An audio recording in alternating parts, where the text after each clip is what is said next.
Hello guys, ngayon nga pala ay Huwebes Santo at nakaugalin nga namin na tuwing Huwebes Santo ay magsagawa ng bisita iglesia. Ito kasi isang mahalagang tradisyon ng mga Katoliko tuwing Semana Santa, lalo na tuwing Huwebes Santo. Ito kasi isang debosyon kung saan ang mga mananampalataya ay bumibisita sa 7 simbahan upang magnilay at manalangin bilang pag-alala sa mga huling sandali ni Jesus bago ang kanyang pagpapakasakit. Hindi lamang ito simpleng pagbisita, ito ay isang spiritual na paglalakbay. Sa bawat hakbang pinagninilayan ng mga mananampalataya ang 7 huling salita ni Jesus o ang kanyang mga pinagdaan ng paghihirap. Ang katahimikan at taimtim na panalangin ay nagbibigay daan upang mapalalim ang pananampalataya at mas mapalapit sa Diyos. 7 simbahan ang aming pupuntahan dito sa bayan ng Lipa at ang una nga dito ay ang Our Lady of Peace Parish and Good Voyage dito sa Barangay Ludlod, Lipa City. At kada simbahan nga ay 2 istasyon ang aming pagninilayan. At para sa unang istasyon, si Jesus sa bundok ng mga Olibo. Nanalangin si Jesus sa bundok ng mga Olibo upang hilingin sa Ama na alisin sa kanya ang saro ng pagdurusa na nangangahulugan ng kanyang kamatayan sa krus. Pinakikita nito na ang pagiging tunay na tao ni Jesus hindi mahirap para sa atin na maintindihan kung paano inaasahan ni Jesus ang sakit na kanyang haharapin. May mga panahon sa buhay ng lahat ng mga Kristiyano na kailangan nating mamili sa pagitan ng kalooban ng Diyos at ng ating sariling kalooban, at ang pagpili sa kalooban ng Diyos gaya ng ginagawa ni Jesus ay nagpapakita ng taas ng antas ng pagtatalaga. Pagsunod sa Diyos, gayon din ang tunay na kondisyon ng puso. Kahit na alam ni Jesus ang kanyang kaharaping hirap, nang mananalangin siya sa bundok ng mga Olibo, ang kanyang panalangin ay masunod ang kalooban ng kanyang Ama, anuman ang kanyang kagustuhan sa hinaharap. Kahit na noong napako siya sa krus at malapit na siyang malagutan ng hininga, itinuturo ni Jesus ang kahalagahan ng pagsunod sa salita ng Diyos at ng pagtitiwala sa Diyos sa lahat ng sitwasyon ng ating buhay. Ikalawang istasyon ng krus, ang pagkakanulo ni Judas at ang pagdakip kay Jesus. Hindi lamang si Judas naging isa sa mga kinasusullamang tao sa kasaysayan ng pinagkanulo niya sa Jesus. Naging isang babala din siya sa mga Kristiyano na may mga panahon na maaari silang matukso sa pagkakasala. Para sa bawat mananampalataya, ang pagbagsak sa kasalanan ay katulad ng muling pagkakanulo sa kanya na nagbigay ng kanyang buhay para sa kanilang kaligtasan. Gaano pa kaya kasidihi ang pagkakanulo kay Jesus kung ang pagkakasala ay naging pangkaraniwang gawi na lamang at naging tahasang paglaban sa conviction ng Espiritu. Namuhay na kasama ni Jesus si Judas at umupo sa paanan nito upang mag-aral sa loob ng 3 taon. Ngunit ang kanyang puso ay hindi tunay na binago ng banal na Espiritu, kaya tumalikod siya at tuksohin si Satanas. Bilang mga mananampalataya, nabihan tayo ni Pablo na siyasatin ang ating mga sarili kung tayo ay nasa pananampalataya. At ang ikalawang simbahan nga na aming pinuntahan ay dito sa Barangay Bulbok, ang simbahan ng St. Anthony de Padua. Para naman sa ating ikatlong istasyon ng krus, hinatulan si Jesus ng Sinedrin. Nilang ng Sinedrin na binubuo ng 70 saserdote at eskriba kay Pilato na ipako si Jesus sa krus. Ang pangyayaring ito ay nagsisilbing babala sa lahat ng mga Kristiyano na maging maingat sa pagtataas sa kanilang sarili sa pamamagitan ng paghuska sa iba. Ang karunungan sa Biblia at mataas na posisyon sa mundong ito ay kapos pa rin sa perpektong kabanalan, at ang pagiging mapagmataas ang maaaring maging dahilan ng pagbagsak ng kahit sinong espiritual na tao. Tinuturuan tayo ng Biblia na igalang ang mga tao na nasa posisyon ng pamahalaan, ngunit sa huli ang kalooban pa rin ng Diyos, ang kanyang salita ang dapat na maghari sa ating mga buhay. Ang mga Kristiyano ay binibigyan ng kaloob ng banal na Espiritu upang sila aliwin, turuan at gabayan sa lahat ng sitwasyon upang makagawa ng desisyon na ayon sa perpektong plano ng Diyos. Hindi natin kinakailangan ang mga lider panrelihiyon gaya ng Sanhedrin upang masunod ang kanyang kalooban. Pinagkatiwala ng mga Hudyo ang pinakamataas na otoridad sa Sanhedrin na siyang nagtulak sa maraming mga saserdote na magmataas, kaya't nang magsimulang magturo si Jesus ng doktrina na sinasalungat ang kanilang otoridad, nagkaisa sila na ipapatay si Jesus at hiniling sa pamahalaang Romano na ipako siya sa krus. Para sa ika-4 na istasyon ng krus, itinatuan ni Pedro si Jesus. Nang litisin si Jesus, may ilan sa mga nangaroon na inakusahan si Pedro ng pagiging tagasunod ni Jesus. Gaya ng inihula ni Jesus, itinatuhan ni Pedro si Jesus ng 3 beses. Si Pedro ay isa sa minamahal at pinagkakatiwalaang alagad ni Jesus na nakasaksi sa kanyang maraming mga himala at lumakad pa mismo sa tubig kasama si Jesus. Sa kabila ng lahat, nagpakita si Pedro ng kahinaan ng pagkatao. Nang itatwa niya si Jesus, takot na siya rin ay baka hulihin at patayin. Haharap pa rin sa mga pag-uusig at pagpapahiya ang lahat ng mga Kristiyano sa buong mundo sa kamay ng mga hindi nananampalataya na maaaring humantong hanggang sa kamatayan. Maaaring inuhusgahan ng mga tao si Pedro dahil sa kanyang pagtatwa kay Jesus at dahil sa kanyang takot sa gagawin sa kanya ng mga Romano kung matutuklasan nila ang kanyang relasyon kay Jesus. Ngunit ano ang magiging katwiran ng mga Kristiyanong naniniwala sa Biblia kung sila ay nananahimik patungkol sa kanilang pananampalataya sa harap ng pag-uusig, maging sa pribado o sa publiko? Ang ganitong pananahimik ay nagpapakita rin ng kahinaan. Ang pananampalataya ni Pedro ay hindi perpekto. Una ay sa dahilang hindi pa siya pinananahanan ng Espiritu Santo ng panahong yon. Ngunit nang dumating ang banal na Espiritu nung araw ng Pentecostes at manirahan sa puso ng mga alagad, si Pedro ay naging tulad ng isang leon sa pagbabahagi ng kanyang pananampalataya at hindi na muli pang natakot sa pangangaral ng salita ng Panginoong Hesus mula noon. At nagtungo naman kami sa ikatlong simbahan, ang Our Lady of Mary Mediatrix of All Grace sa Barangay Antipolo, Lipa City.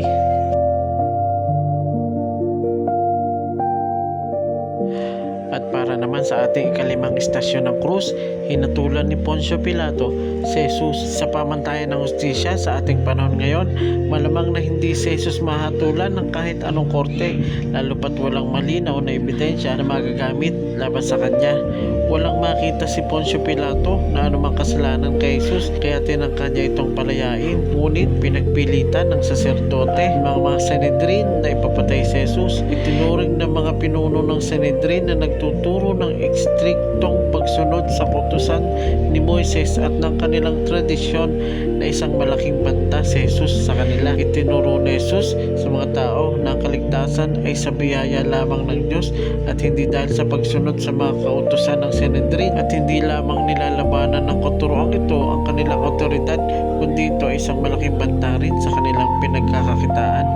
Maging sa ngayon, ang mensahe ng kaligtasan sa pamamagitan ng kapangyarihan at pagpili ng Diyos, hindi sa pamamagitan ng mga gawa, ay hindi katanggap-tanggap para sa mga tao. Sa kanilang makasalanang kalagayan, ang mga tao ay lagi nagnanais na makamit ang kaligtasan sa pamamagitan ng kanilang gawa o magkaroon ng ambag sa kanilang kaligtasan upang sa kahit anong oras, upang para sa kahit anong paraan ay makabahagi sila sa kanyang kaluwalhatian.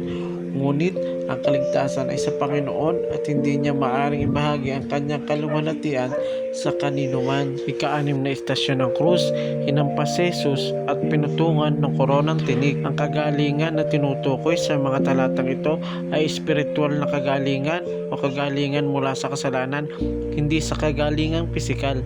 Ang kapatawaran mula sa kasalanan at ang pagpapanumbalik ng tao sa Diyos ay laging ginagamit na representasyon ng paggaling. Mahigit 500 taon bago pinanganak ni Maria si Jesus, hinulaan ni Isaías na si Jesus ang magsusugatan dahil sa ating pagsuway, at nabugbog siya dahil sa ating kasamaan, at dahil sa kanyang mga sugat tayo ay nagsigaling. Ang sunod naman na simbahan na aming punantahan ay dito pa rin sa Barangay Antipolo, ang Our Lady of Carmel Church. At para sa ikapitong istasyon ng krus, pinasan ni Jesus ang kanyang krus. Nang pasanin ni Jesus ang kanyang krus, hindi lamang siya nagpasa ng karaniwang kahoy. Lingid sa kaalaman ng maraming manonood ng araw na yon, pinasan ni Jesus ang kasalanan ng buong sanlibutan at hinarap ang nararapat na kaparusahan na dapat sana ay tayo ang magdaranas. Itunuro sa atin ni Jesus kung ang sino mang tao ay ibig sumunod sa akin ay tumanggi sa kanyang sarili at pasanin ang kanyang krus at sumunod sa akin. Pinahayag din niya sa atin na ito ay hindi isang pagpipilian lamang, at ang hindi nagpapasa ng kanyang krus at sumusunod sa akin ay hindi karapat-dapat sa akin. Ang pagpasa ng krus na isang instrumento ng kamatayan ay nangangahulugan ng kamatayan sa sarili upang mabuhay bilang mga bagong nilalang sa paglilingkod at pagsunod kay Kristo. Nangangahulugan ito ng pagsusuko sa Diyos ng ating kalooban, mga minamahal, ambisyon at ng ating mga personal na naisin. Hindi dapat na maging pangunahing layunin natin ang paghanap sa ating sariling kasiyahan, kundi maging handa na tanggihan ang lahat at maging handang ialay ang sariling buhay para kay Jesus kung kinakailangan. Ikawalong istasyon ng krus, tinulungan ni Simong Sireneo si Jesus sa pagpasa ng kanyang krus.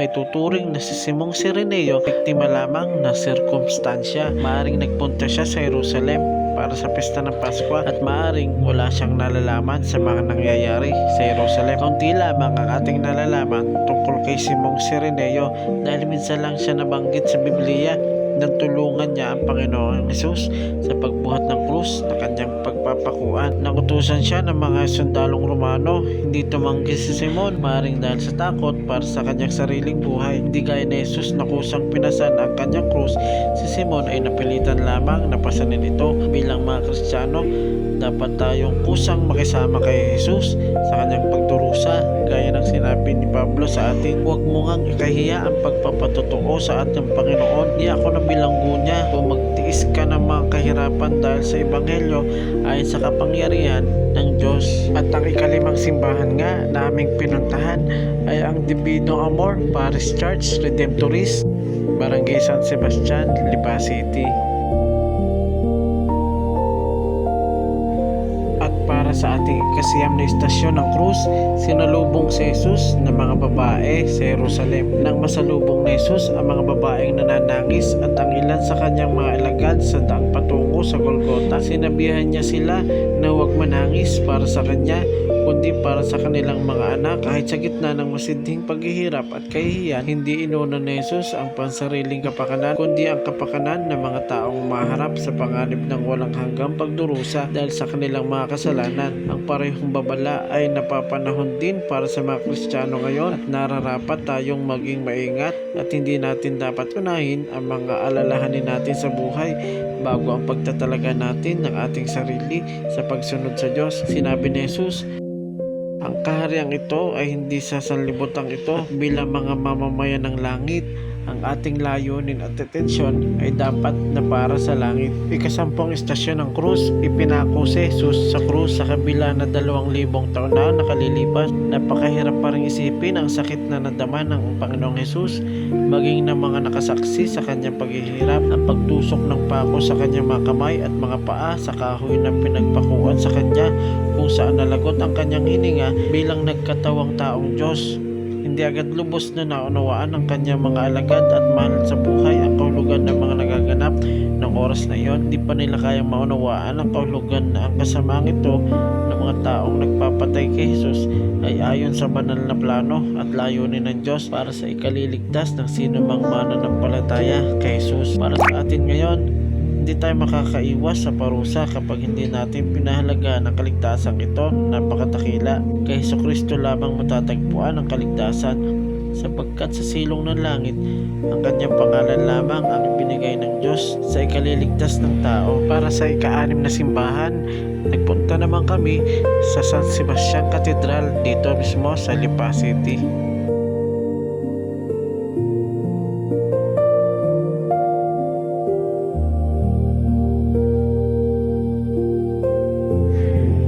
Ikalabing isang istasyon ng krus, ipinangako ni Jesus ang kaharian sa sumasampalatayang magnanakaw. Posible na naintindihan ng magnanakaw na kasamang ipinako ni Jesus ang konsepto na ang buhay ni Jesus ay hindi magwawakas at lilisan siya sa pisikal na mundo patungo sa walang hanggang pangako na ibibigay sa sangkatauhan na siyang dahilan ng kanyang pagparito.